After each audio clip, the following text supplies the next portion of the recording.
మీరు మీరు మెగాస్టార్ అవ్వకముందు మీరు కూడా ఒక మిడిల్ క్లాస్ ఫ్యామిలీ నుంచి వచ్చారు. వీళ్ళంతా మీరు ఈ సక్సెస్ చూసే ముందు all of you have come from struggling families, wanting to change your life, wanting big dreams. We wanted to know, I personally wanted to know, మీకు మీ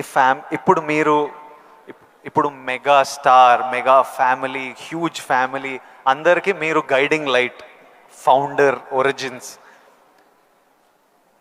ఇవన్నీ అవ్వకముందు మీకెవరు ఒక ఫ్యామిలీ స్టార్?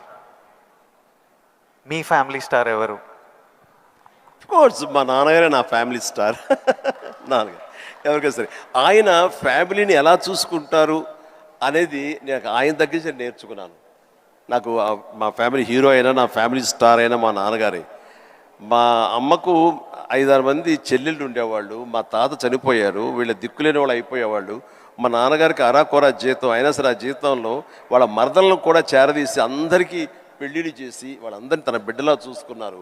నాకు అనిపించింది ఫ్యామిలీ వాల్యూస్ కాపాడుకోవడానికి ఒక వ్యక్తి అనేవాడు నిర్ణయించుకుంటే వాళ్ళకి ఎలాంటి ఢోకా లేదు.